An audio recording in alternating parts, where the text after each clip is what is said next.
back to our channel. It's Angelica and Omni, and we're a full house. So today we'll be talking about the 5 things you should do if you're starting over from zero. 5 key points, and then I'll give you a little bit extra kind of things that we've learned, things that we've done. As you may know, we try to be very transparent about how our journey was together, coming from being broke to being six-figure earners, six-figure plus earners, having multiple businesses, as well as just like growing together from kids up until now. We did start dating back my junior year of high school. So you know, we've been through the broke, the bad, the good, the bad, the ugly.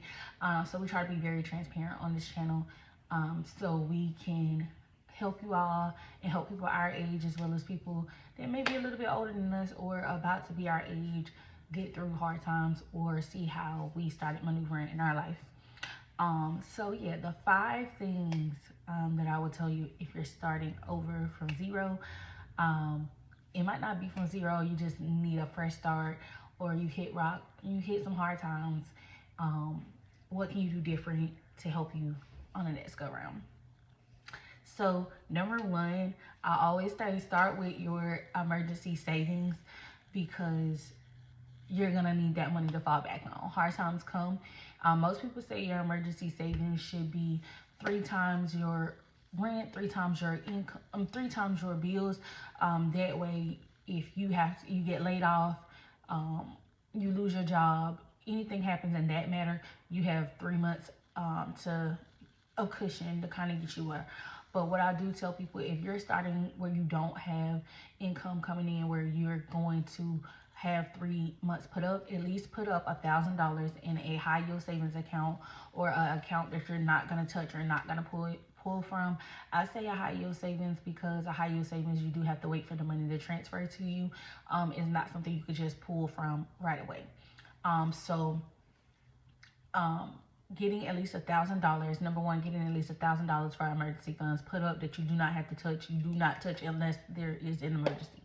Not because the new shoes dropped, not because you need $1,000 to go on a trip. That's not what the emergency funds are for. It's for emergencies. The lights are about to get cut off, you lose your job, something like that. Over 50% of Americans do not have $1,000 put up for rainy days. So you will be above that 50% of people who do not have $1,000 put up for emergency funds. Then you work your way into your 3 to 6 months, but we'll get along to that. Number 2, I recommend paying down your credit card debt. So, or your debt. So we accumulate a lot of debt, or we accumulate bad credit at a young age in our culture, in our community, if you know what I'm saying. But like, what you need to work on second after you get your emergency funds put up is paying down all of your credit cards. Pay off all your credit card debt, try to pay off as much debt as you have on your credit as possible. Try to get down to no debt. Now, I will say student loans will be a little bit harder, because of course some people do have $60,000 and $70,000 in student loans. Some people have $30,000 in student loans, and it's just not reasonable. If you're like me, like I was telling Biden, I've been forgave those loans. But don't be like me, dare to be different. Just try to do something about getting your debt down. Your credit cards, for sure, because that opens up more money in a revolving line of credit that you can use in case of that emergency. But you have emergency funds as well.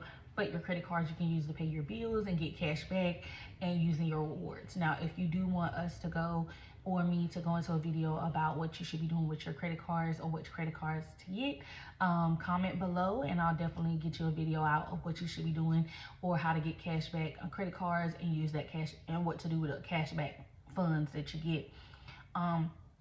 But paying down your debt.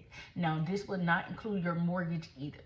Now, your mortgage is going to be one of your biggest investments yet. Now, I know everybody wants a paid off house. Now, you can start working on that after, because we're starting over, remember? So we will start working on paying off your house, your debt, that big debt later. But you want to start paying off at least your credit cards. If you accumulated credit card debt, let's get that down to 0 or under that 30%. And then we can move to step 3. Now, step 3, once you've done this, now we're starting completely over. We put up $1,000 in our savings, and now we've paid down all of our credit cards. We're at a good space. We got that credit card money sitting that we can use when we need it. I recommend using credit cards to invest, and do everything on your credit card. If it's a cashback card, we'll get into it on another channel. But do everything on your credit card and pay it off in full with your debit card every month. That way you can get the benefits of a credit card if you're using the credit card correctly. So we got the $1,000 put up for savings and for emergency funds. So we're never going to be in this situation again, because we got $1,000 put up. Now we got our credit cards paid off. Now our credit score is looking immaculate, because people don't realize your credit will go down if you are not utilizing your credit cards correctly. So definitely want to make sure we do those 2 things first. Then third, now we're going to work on getting the 3 to 6 months of our bills put up.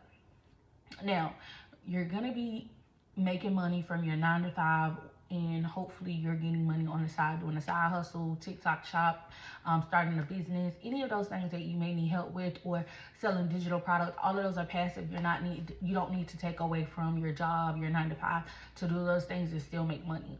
Right now, Forbes 500 is saying that digital marketing is one of the top ways to make money right now. So digital products is one of the top ways to make money. So you should be getting into selling digital products. If you're interested in that, comment below. I do have some digital products that I do allow. I've done them for you. All you have to do is go in there, put your logo, your business name, and you can make it your own, and you can resell it. That way you can make some passive income on the side while you're still working your 9 to 5.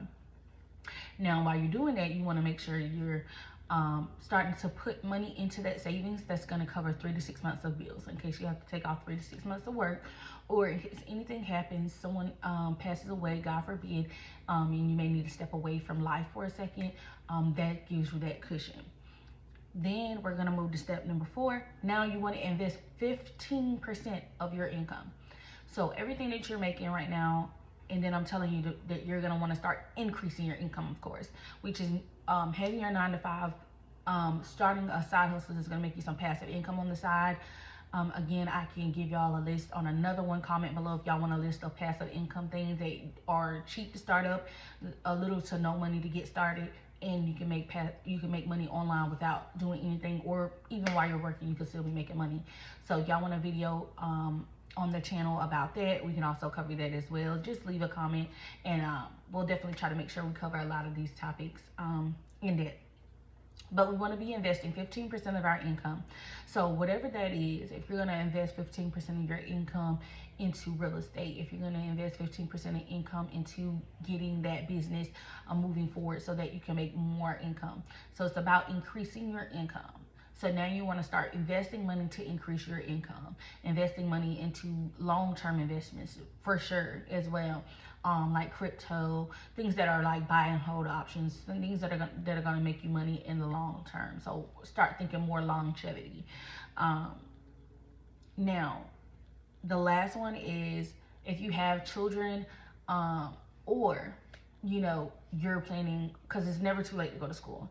These things are really things that you want to start doing when you are planning for your future, your kids' future, yourself, anything you plan to do. You want to start, number 5, you want to start putting up for college funds, putting up for your kids' funds in their future. Then your number 6 would be to start paying off the biggest investment you've made in your life, is start paying off your house. And number 7, you want to start giving back to charity, giving back to the less fortunate, giving back to your community, living and giving away. So we have first, starting from scratch, and you want a fresh start, and you want to make sure you do it right this time. Put at least $1,000 up in your savings first. Once you have that saved, we're going to pay down all of our credit cards. Now you have a small emergency fund, and all of your credit cards are paid off. Number 3, then you're going to save up 3 to 6 months worth of bills for, in case of anything, you have that put up to give you some cushion. that means you're definitely gonna have to go in and do a budget plan right now. All of your bills, how much your bills are costing, what is the average amount. Go ahead and total in what it's gonna cost for you to eat that month. What are the average amount of foods, your subscriptions, all those things you're not willing to give up. Make sure you're writing it down. And then number 4, increasing your income and investing 15% of that income. So you want to start looking into something right now to increase your income. There's a lot of ways to increase your income. Again, if you want that video of passive income ways, I will definitely be willing to do that video for you here on the channel. But increasing your income and investing 15% of your overall income every time you get paid, every time you receive more income, more money, we want to be investing 15% of it. And let me give honor to God, because in that 15%, that's not including your tithes. Your first 10% should go to tithes or whatever you believe in. But everybody does not believe in tithes, but of course, make sure you're doing the right thing. And then now you want to start saving up for college funds, kids, futures, anything that you have planned in the future that would pertain to needing some money put up. That's what you want to start putting your money into. Next, paying off the biggest investment of your life, which will be your mortgage. Slowly start working on that. And if I can find her page, I'll definitely tag this lady that I've been watching, and she's paying off her mortgage over $250,000 in 5 years, and she's not doing anything spectacular, but she's beating the interest man. The interest man is kind of like HOA, but we won't get into that on here. But she is beating the interest by paying more on her mortgage every month, and she kind of shows you how to pay down your mortgage quicker than what you expect. So I'll see if I can find that and put that in the comments. That way y'all can go spam her page, tell her I sent you, Jelly the Boss sent you, and watch how you can pay off your mortgage quicker. And then number 7, let's live life and give back. That's the whole ultimate goal. I don't know if y'all believe in that, but my ultimate goal is to be so financially free that I'm able to give back, help others cross, like Tyler Perry would say, help others come to the table, help others get to a point. And which is kind of what Full House is about, our business, our real estate company, affordable housing, giving people second chance living, giving people that second chance or that second wind that they need at life. So yeah, that is the 5. Well, I really gave you 7. So that is the 7 things that I would do if I'm starting over and I really want to do it right this time, and I want to make sure that I'm setting myself up for the future. That is the 7 things that I would do. Make sure you like, comment, and hit that bell notification so you're notified whenever we submit another video. I know we've been away from this podcast for a long time, but we're definitely going to come back with dropping videos at least once every week again. That way you all can start back engaging and getting more knowledge for 2025. Again, thank you. We love you.